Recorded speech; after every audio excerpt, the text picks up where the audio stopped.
Real relationships, real conversations. This is who we are. This is Couples Connect. Real relationships, real conversations. This is who we are. This is Couples Connect. Welcome to Couples Connect. My name is Akida. And I am Tisha. And welcome here. We are so excited that you joined us today. Today's episode, we're actually going to be tackling one of the biggest challenges in relationships. The biggest. Marriages go through this issue all the time at some point in their journey. Some point. So we're actually talking about none other than the challenge of communication. Communication is a big thing. I want to say communication is everything. It is everything. You're right. Everything. You're right. It's all things, everything. Communication is so key to the healthiness of your marriage, to staying, on the same space with each other. Communication is just so important, and you can never do too much of it. Yeah, when you have poor communication in your marriage, it's like one of the worst things. Yeah. Because you don't know if I'm coming or if I'm going. You don't know what I'm thinking. Mm-hmm. How are we going to move together? How are we going to build together? How are we going to grow together? How are we going to do a lot of things together if we cannot communicate? And the crazy thing is, we all have different communication styles. Uh-huh. Yeah. So, what I could think is communicating to you could not be. And what's so crazy is communication. The reason why it's so important to do it all of the time is because not only do we have different communication styles, but even those styles change over time. Right. And communication itself as a community, as a society, as a world changes over time. So we definitely have to stay in tune with how we talk to our spouse, the things that we tell them. We've had situations where things weren't communicated to each other. We felt oh my gosh, out of the loop. You know what I mean? So, oh my goodness, so many things come to mind when he's saying that. I'm gonna try to hold back. Hold on now. Hold back. Try to remember. But I think just even in how we communicate our anger.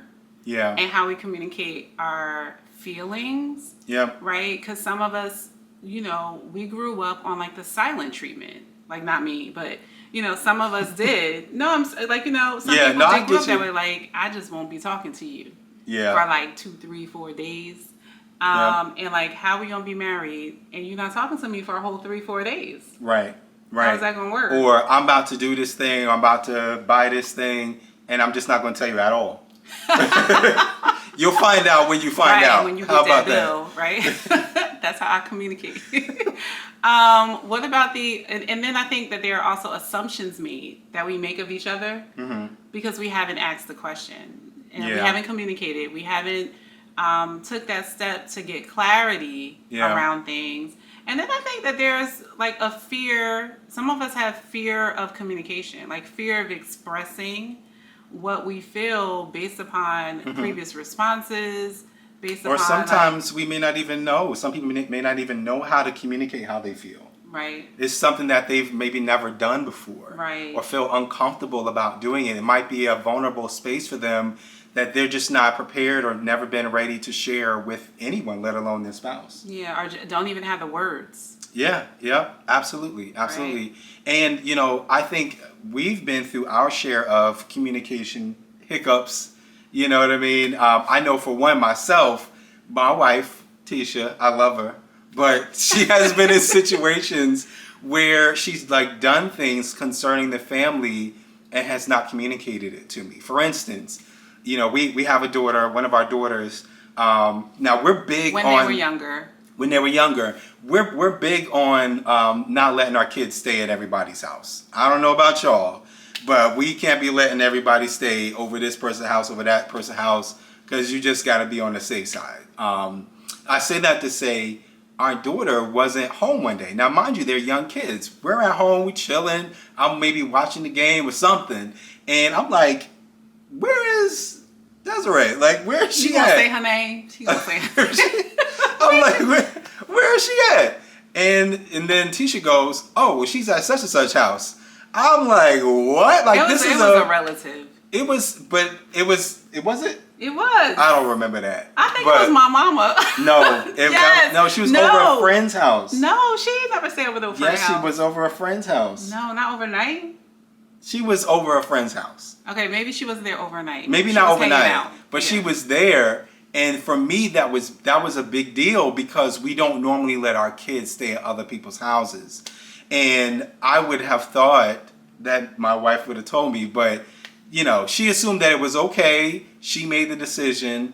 But I'm just saying, like, those are situations where certain things can happen, and they could be small things, but without that communication, they could turn into something bigger. Right. And in that instance, I think I was a single mom before we got married with the three girls. And so I was just used to kind of just handling making stuff. the call on stuff. Right. Just kind of and then I think in my mind, I wasn't thinking that it really mattered to him. Mm-hmm. And so it was surprising when it did matter. Mm-hmm. That's right. But then going forward, I was like, oh, okay, like he wants to know about those things. Yeah, and it's so, important. You know, we made adjustments. Yeah, we did. She's fine. She's fine. She's all right. She made it out safely. Y'all. But I think that's a great point in like and a lot of the times it's not on purpose, right? It's not that we're doing things just to be doing them.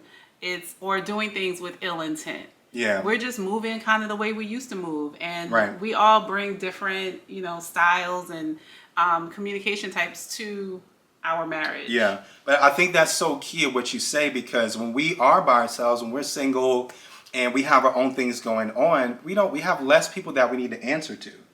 Yeah. You know what I mean? Literally. And when you get married, it's just something else to think about, that when you get married, like, communication is important, but you also need to communicate the things that are going on in your life that could affect the family. Mm-hmm. And more than not, the things that you decide on will affect your marriage, will affect your family. So that's another space for you to be more communicative about, to keep your spouse in the loop of. Yeah. I agree. Yeah. Do you really? Do you really agree? I do. I mean, I think it was a conversation, right? Communication is a conversation that needed to happen. Mm-hmm. But I think also with communication, a lot of times we say things and we think that people are hearing them a certain kind of way, and they're not really hearing it. Yeah. And so one of the things that I've learned concerning communication is that, we need to make sure that the receiver is receiving the information the way that we're intending it to be received. Yeah. And a lot of times we want to communicate it the way that we feel works best for us. Mm-hmm. But if that person hasn't received the information properly, then we have failed to communicate. Yeah, you have a whole nother human being on the other end of your communication who has their own way of thinking, their own way of processing things.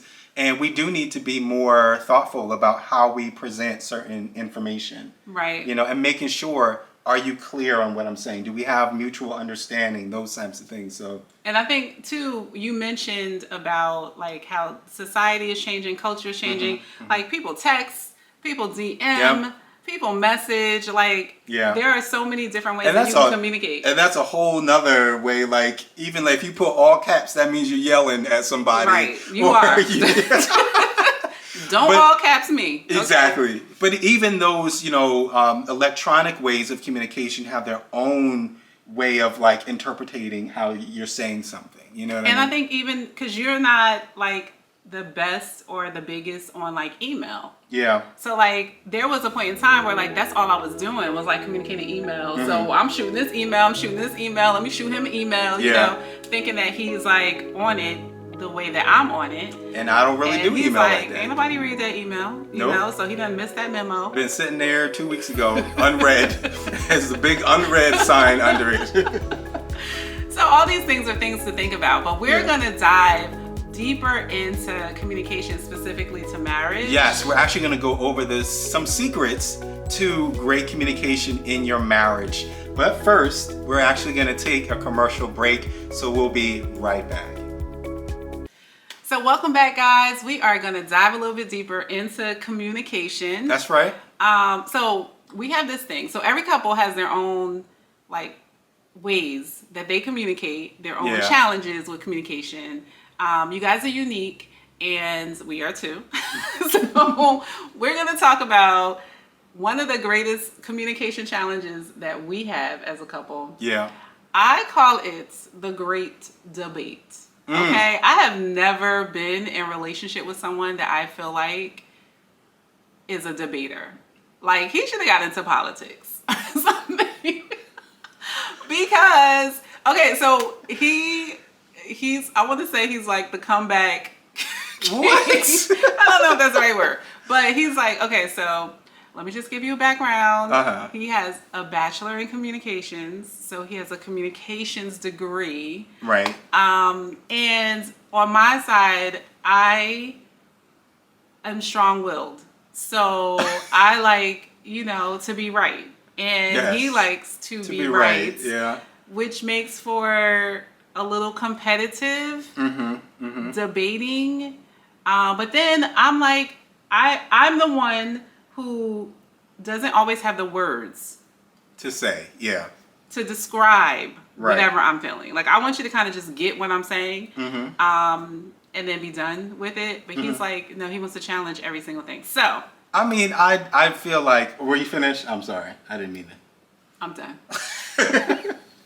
No, but I mean, I do think that I have, a tendency to want to talk about my side or recalling evidence, recalling, facts, I know. those types of Evidence things. number one. Evidence number one. Like, in my mind, I have everything planned out. It's like I have a big table in my mind, and all of the things I need are put in their areas so that I can be able to go to that document when I need it. That's how it works. So that's how I feel in my that's how mind. it feels. But I mean, I've always loved a good conversation, outside of our marriage, before we were together, and I felt like it was kind of like a challenge. Like, it was exhilarating to me to be able to talk to somebody about political issues, or who's the best R&B singer, or who's the best athlete. Like, those things have always been fun for me. So I think that was something that just kind of brought with me to our marriage.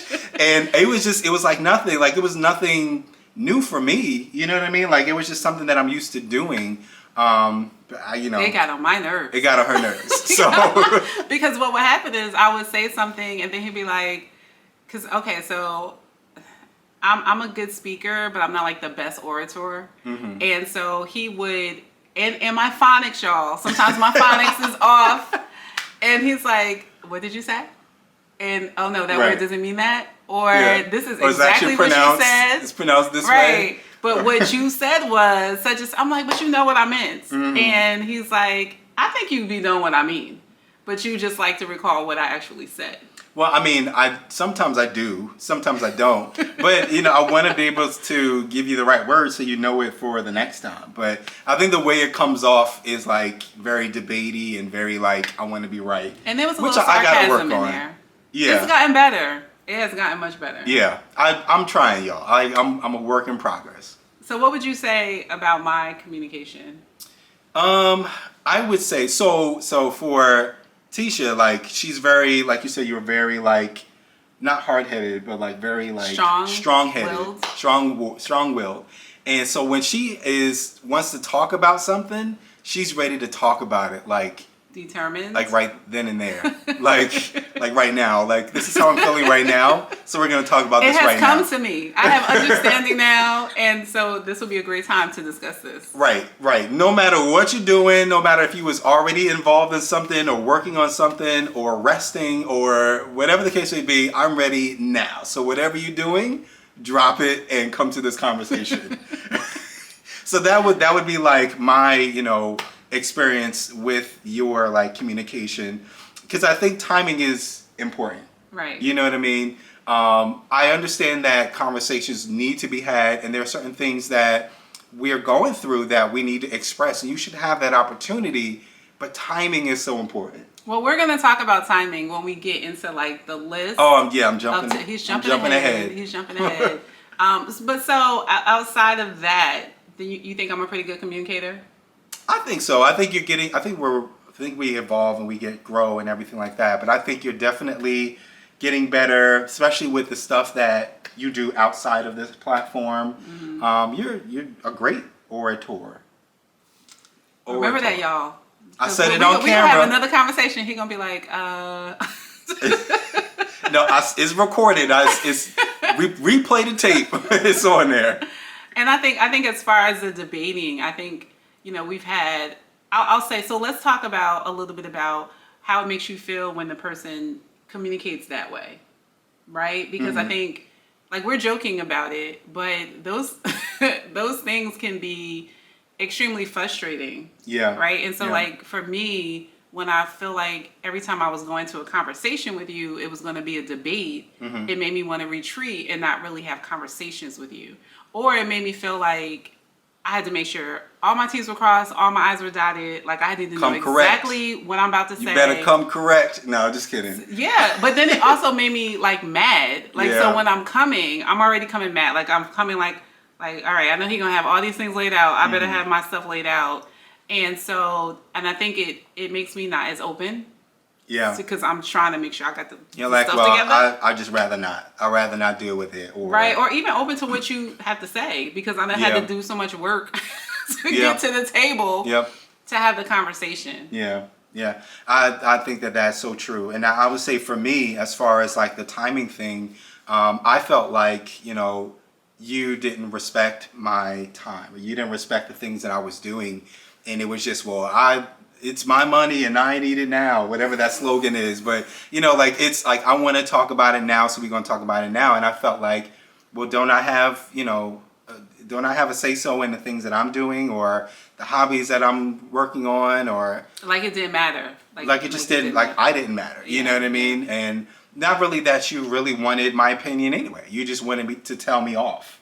Or you just wanted to tell me how you felt, drop the mic, and then leave. You know what I mean? Like, you know what I mean? Because it was like, I didn't feel like there was, a intentionality about timing, about, is this the right moment? Will he be receptive? Like, I felt like that didn't matter to you. So I think in hearing you say that, I think we didn't start off that way.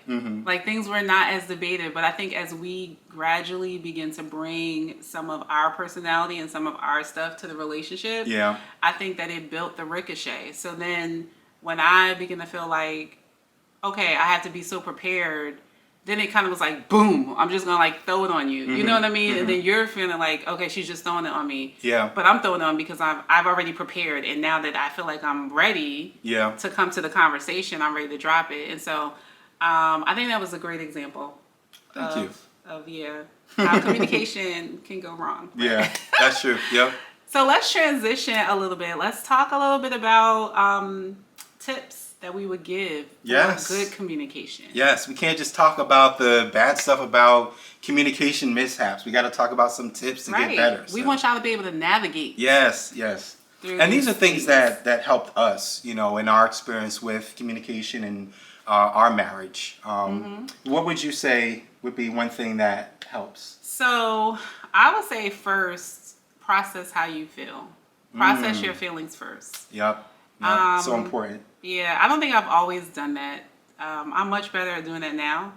But I think sometimes we can feel how we feel and bring all of our feelings, unprocessed, raw, unfiltered feelings to the conversation, and just be all over the place with it. And no one's going to hear you if you are all over the place. Right. And so... How about this? You're not even going to hear you if you're all over the place. Right. You're not going to know how to communicate it in the best way. You're not going to say, the words in the best way because you haven't processed how you felt about it. You haven't put your feelings into words.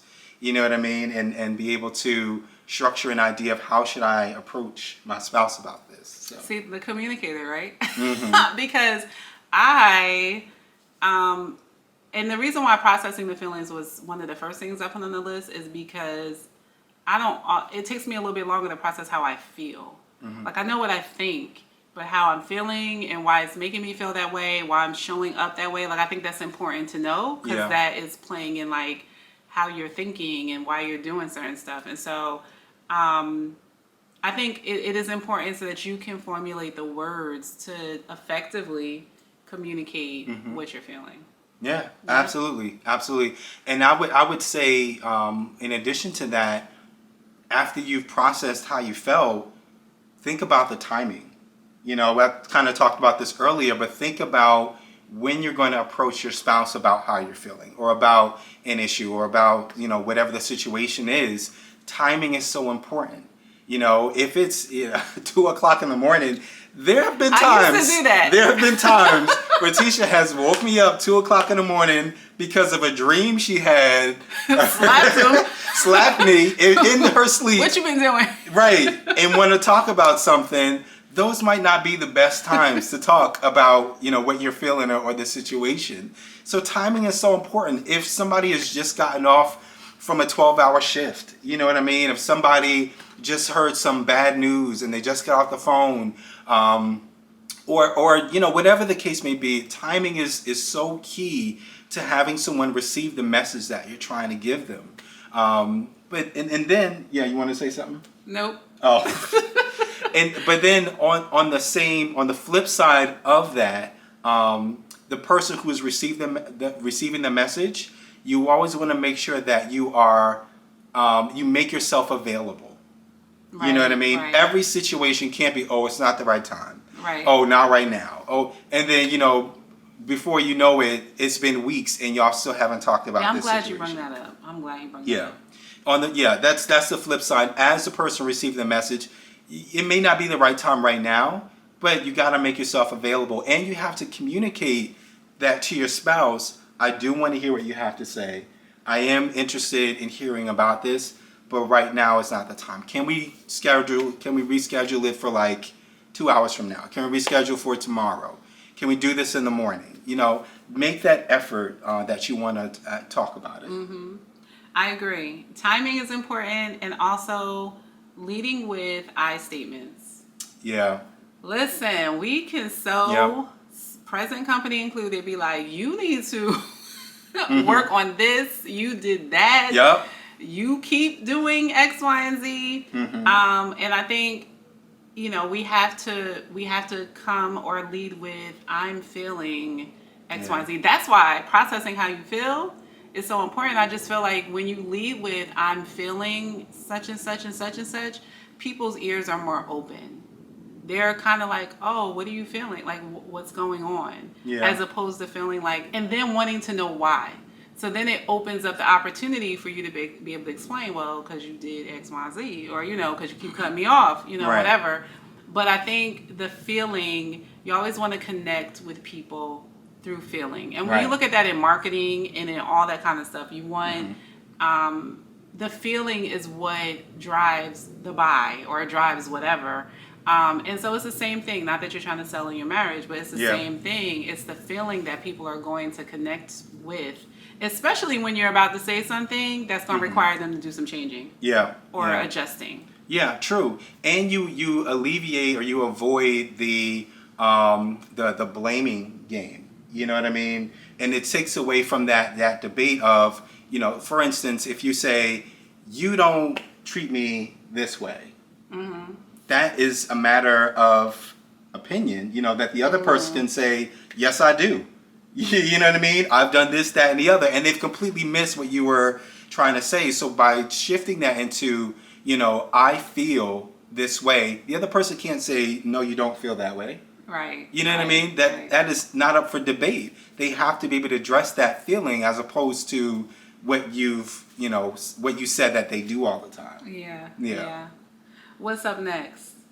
I would say the next one would be to have remember that you're on the same team, but have a mutual understanding of how you feel. You know what I mean? You've explained it, and then getting that reciprocation, you know, or even from the person who's receiving the information, doing something like, from what I understand, this is how you feel. Mm-hmm. What I understand, you know, this is what you're telling me, to make sure that you're both on the same page. Yeah, and like when you do that, don't be like, what I feel I hear you saying is, you know what I mean? Right, don't be sarcastic about it, you know what I mean? Like, but, you know, I guess letting the person know that you really do understand. I think as a woman, I would say, understanding. I mean, even when you think about the scripture in the Bible where it says, husbands, deal with your wives with understanding. Like, understanding is so, so important to feel understood, I guess, for both males and females. Yeah. But I can speak from a female perspective.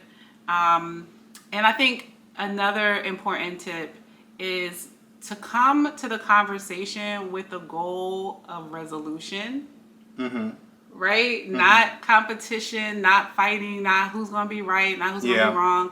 If y'all haven't learned anything about marriage, it's all about compromise. It's all about compromise. So you want to come with the, like, they probably going to say something that I don't like, or something that's going to require me to change. Yeah. And that's okay. Yeah. Right? Because at the end of the day, we want to be better. Right. We want to grow together. I mean, I think having that conflict or having those debates is so tiring. Yeah. It's so tiring. Like, it can wear you down. It can begin to wear you. It can cause that disconnect that we were talking about last episode. And so I think it's just important to have your mind on, like, we're in, like you said, teamwork. We're in this together. We're a team. I want to have a resolution. So that's going to require me listening to you. That's going to be requiring me making you feel heard and understood, and knowing that that brings us to our common space of happiness. Of togetherness.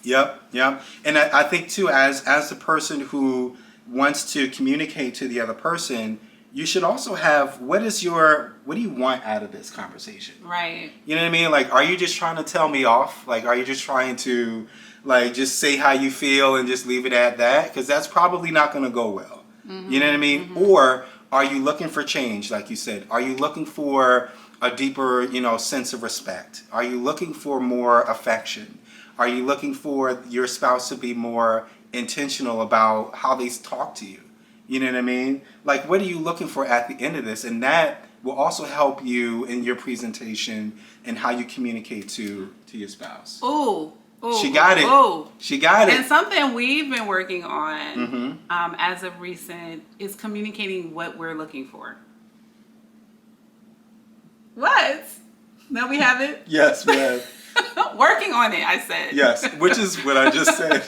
No. I'm talking about actually saying. Yeah. Because you were saying knowing, like, what you're looking for. Oh, right. You're saying actually like verbally saying, communicate. Yeah, that's true. Saying, hey. You got it. Thank you. You got it. She got it. Them sessions been helping. Okay. Just actually saying, like, hey, I'm not really looking for you to solve the problem right now. I just kind of want you to listen. Or for me, I've been wanting you to give me feedback. Like, I want a solution. I want empathy. I want you to understand what I need an ear to talk to. Right. Whatever it is that you're looking for, communicate that.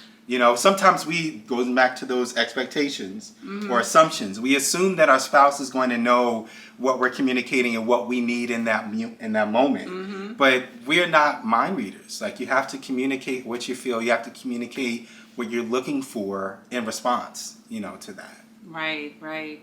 So, did we do the one on setting clear boundaries? No. Okay. We didn't. Right. So, setting clear boundaries. We want to make sure, like, as you guys are having conversation, that there's not going to be any disrespect, right? There's not going to be no cussing, I mean, in our household. There's not going to be no cussing me out and all this other kind of stuff. And we just, even like with our tone, like, we have our conversations. We have maybe once or twice had a heated discussion in front of the kids. Yeah. We typically have all of our conversations behind closed doors. Yep, in the bedroom, door closed, or in the office with something else playing so they can't hear. Yeah. So, I mean, whatever your boundaries are. Like, some people say kids need to see you have an argument, to see you make up and all those things. But whatever you guys agree is the boundaries that you'll set when you're having these conversations. How about no cell phones? How about not on watching TV, or whatever the case may be? Setting those clear boundaries beforehand about how important conversations will go for you. Yeah, Absolutely, absolutely. And I think setting those boundaries, and not only just setting the boundaries, but also revisiting those boundaries. Because sometimes we do forget. Sometimes you get heated in a discussion, and you may start to veer off. So somebody's got to be fire, and somebody's got to be water. You know what I mean? Yeah, like somebody's got to be able to reel you back in. Hey, we set these boundaries. Let's not teeter. You know what I'm saying? So I think revisiting them throughout the conversation is important too. You want to explain the fire and the water? So fire and water is, and we got this a while ago from some good friends of ours, but somebody has to be fire and somebody has to be water. Meaning, if I'm all upset and I'm like yelling at Tisha and I'm like, you don't do this, and I'm the fire, right? Like I'm heated. She can't be the fire too. She can't believe, well, I'm going to tell you about yourself. This, you know what I mean? Like, that's not, somebody has to be. The house is burning down. Right. Okay? It's coming down. So if somebody is fire, somebody else, the spouse has to be water. You know, she has to come in with a more peaceful approach, with a more level-headed, or, you know, if the roles were reversed, I have to come in more level-headed, more empathetic, more like, hey, baby, look. You know, we gotta handle this thing, but this isn't the way. If somebody's fire, somebody else gotta be water. Yeah, definitely. Yep. Setting those boundaries, y'all, so important. Yeah. And the last one. Go ahead. Checking in regularly. Yes, throughout love this. the day, right? Yes. And so we don't have to hold everything until our month meeting. Right. Or until our week meeting. Right. I'm guilty. Sometimes I'll be like, okay, I'm just gonna wait until that week. Yeah. But then I think what happens is you have so many things that you want to just like unravel or unleash. It's just the vomiting of all of these things that you're feeling, the situations that have happened. You're just letting everything out in one moment for someone to process in like, you know, minutes. You know what I mean? That you've had all week to kind of think work about. out, to process, right? So I completely agree. And what that also helps when you communicate throughout the day, you avoid holding on to things that wind up becoming worse if they were talked about sooner on. Things that probably were nothing. Yeah, Like things that were nothing. You left my shoes over by the door when I told you stop doing that because the dog keeps chewing on them. Or you keep leaving your clothes on the floor in the bathroom. Why you? What is it? Trying to understand why that keeps happening. That's just an example. Not saying that happens or anything, but tell the truth. Listen. So, I mean, you know, I could just simply be like, so you about to leave that there again? No, but just having little, and it could even, and I think, like you said, when you kind of mention it in a like throughout the day, and you get in accustomed to an environment where you're able to do that, you can kind of jokey it. You can kind of say, you know what I'm saying, without it having too built serious. up. So where it's like, if these dang clothes stay on this floor one more time, you know what I mean? Yeah. So, yeah. So true. That was good. That was good. Yeah. I hope you guys have taken away something from this communication. Yes. I love this episode. I think that it is so important. Communication will never not be important. Right. Right. We can talk about this forever. Exactly. Forever. But we are going to continue this and move into our activity on communication right after this commercial break. Hey guys, so we are back. Welcome back. Yes, great conversations around communication. Yeah. So we're gonna do a fun activity, exercise, or game. I feel like it's kind of all three. Yeah, should be fun. Should be interesting, I should say. It should be interesting because one of the things that we didn't really touch on a lot earlier is the importance of listening. Yeah. And you know, you got to be an active listener, a good listener. And sometimes I'm challenged with that. I think we all are. You know, that's not really talked about as a main component or an important component in communication is listening. Right. But we're gonna do something to kind of show how important listening is and communicating right. Right. So the communication expert here is going to lead us. I'm not an expert. But it will test, you know, how I can describe certain things to my wife or convey information. and then it shows how she receives and processes that information. This should be fun. So what I'm going to do is I'm going to write a word of something, or write a name of something on this paper so I can show you guys. And then, not letting her see it, I'm just going to describe what to draw to Tisha. And she has to try to draw what she feels like I'm explaining. But I can't tell her like, oh, you're drawing a car, or you're drawing X, Y, or Z. Right. So. Okay. Here we go. Here we go. All right. So don't look. I'm not gonna turn look. around. I'm gonna Don't look closer. All right. So this is going to be for you guys, our audience, so you can see what we are drawing. All right. So that's what she's drawing.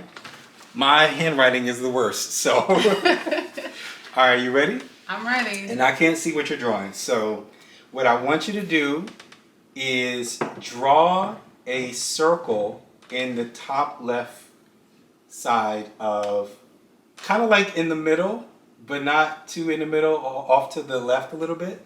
Draw a big circle.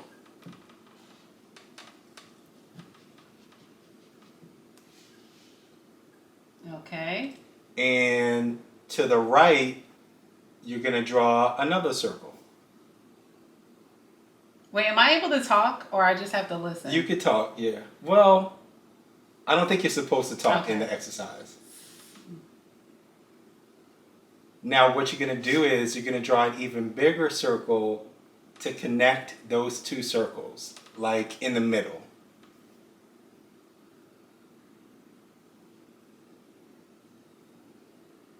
You got that? In the next, I can't see it, but so now what you're gonna do is you're gonna draw a bigger oval underneath the middle circle, like connecting the middle circle. Kind of like the top part of that oval is gonna connect with that middle circle.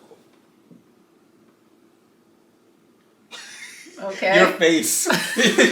I'm just looking at your face.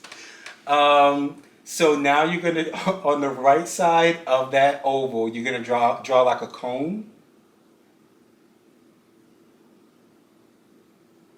And then you're gonna do the same thing on the left side.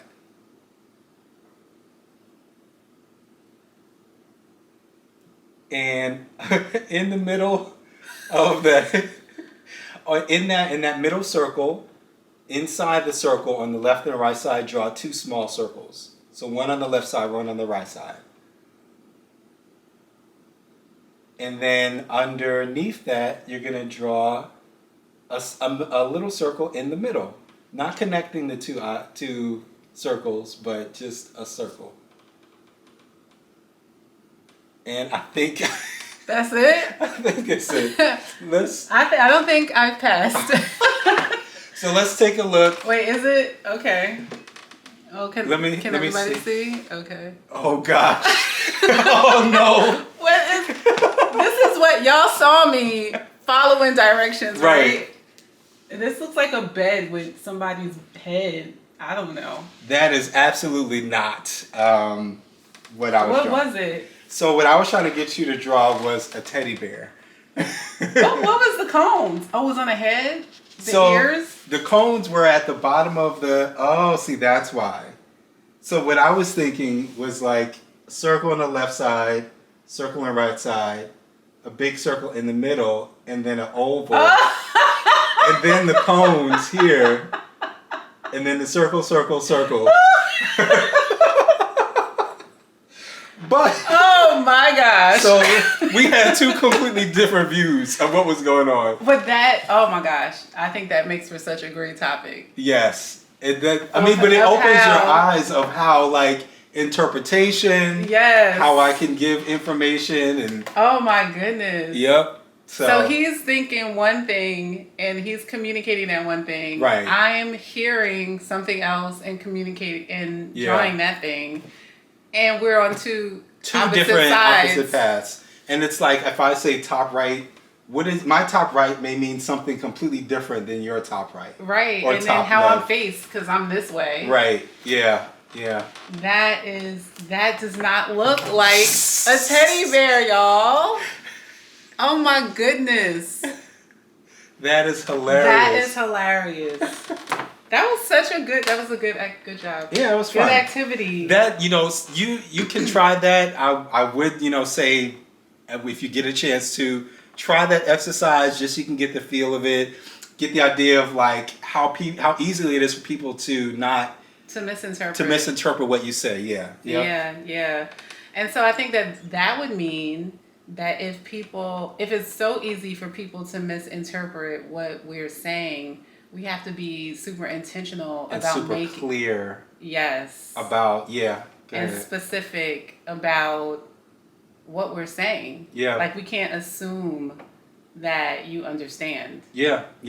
And it also shows how it is important to have that mutual understanding. Mm-hmm. You know what I mean? Like if I explain something to you, you kind of regurgitating. So what I'm hearing you say is right. X, Y, and Z, and that leaves the opportunity for me to either confirm it or revisit and say, no, this is actually what I mean, or whatever the case may be. I think that's so insightful. I'm just thinking in my head, I'm like, let's say he was trying to tell me go buy a teddy bear. I'm out here buying a bed. Yeah. Like, how different that can be. Like you can think that it's like common sense, and it's not. It's not. And it doesn't mean what I was saying was wrong, or it doesn't mean what you were interpreting was wrong. Mm-hmm. It's just that we have to reevaluate and revisit it to come into that mutual understanding. Mm-hmm. So. Yep. Well, this has been insightful. Yeah, definitely a lot of fun. I think that is just, I'm going to joke about that. Listen, like forever. Like the teddy bear versus the bed with two heads. With two heads. The bed with two heads, y'all. I mean, I thought I was doing pretty good. You were like, I am killing it right now. I'm like.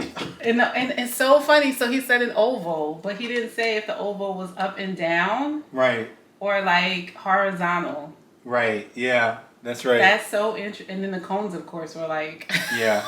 They were triangles. What, is that a cone? Because I started to ask, like, did you want an ice cream cone? But you, like, yeah. That's why I was like, can we ask questions? Mm-hmm. Mm-hmm. But to that point, it shows the importance of asking questions. Yeah. Look at here. All of these things you kind of get out of this. Yeah. So I hope you guys have enjoyed this week's episode. Yes. Hope y'all laughed a little bit at that exercise. But also gain some valuable tips from that, Yeah. So next week, y'all, same time. Same place, same channel. Same channel. Remember to stay together. And stay connected. See y'all. Hey, Couples Connect fam. Thank you for tuning into this episode. But guess what? The conversation continues.